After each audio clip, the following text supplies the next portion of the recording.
শুধু ঘুরতে যাবার নয়, সেখানে জড়িয়ে থাকে অনেক স্মৃতি, শুধুমাত্র আমাদের নয়, তবে অনেক কটা জেনারেশনের।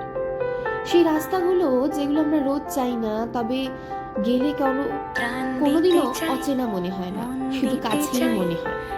আজ আমরা যাচ্ছি কলকাতার একমাত্র গ্র্যান্ড ট্রেড ফেয়ার।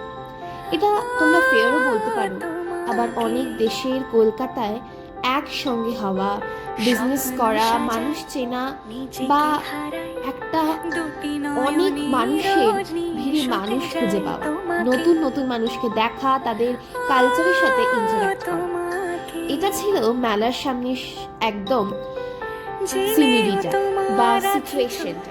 রাস্তাটা খুব শান্ত নির্জন ছিল আমরা যখন গেছিলাম, কারণ তখনও তেমন ভিড় হয়নি, তখন বেশ বিকেল বিকেলে ছিল, আর বৃষ্টির দিনে সুন্দর মিষ্টি হাওয়ায় যেন বারবার ভেসে যেতে ইচ্ছে হচ্ছে। এটাই হলো সেই মেন গেট, অ্যান্ড আমরা এখন ঢুকছি। তোমরা দেখতেই পাচ্ছ এখানে কি সুন্দরভাবে সাজানো, ঢুকে মনে হচ্ছিল যেন অন্য কোথাও চলে এসেছি।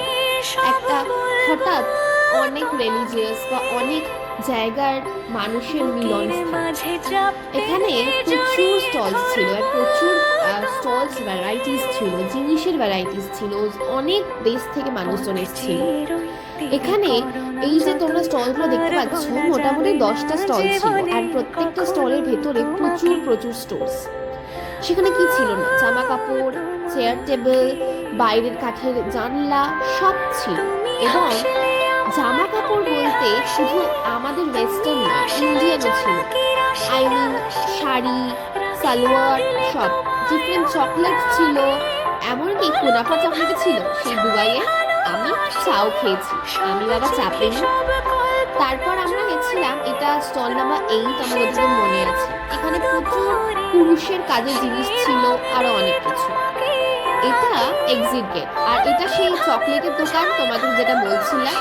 এখানে তো আঙ্কেলটা আমার সাথে খুব মজা করেছে, আমিও এখান থেকে অনেক চকলেটস কিনেছি। এটা ছিল ড্রাই ফ্রুটসের দোকান, আর তারপর এখানে টেস্ট করে প্রচুর ড্রাই ফ্রুটস আমি কিনেছি।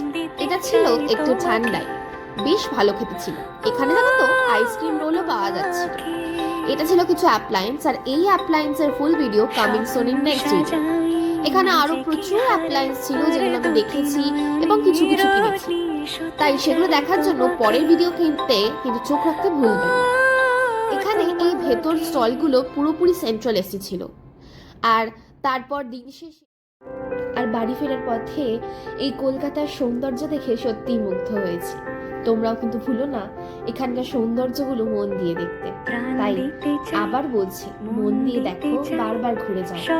আবার পরের ভিডিওতে তোমাদের সাথে দেখা হচ্ছে, কথা হচ্ছে, আর এই রিলেটেড ভিডিও কিন্তু আসতেই থাকবে।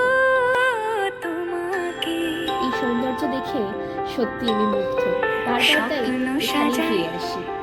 যতই দূরে থাকি, অচেনা হবে তবে জানি না, বারবার খুব চেনা লাগে, যেন চিনি তবে হাতে পাই।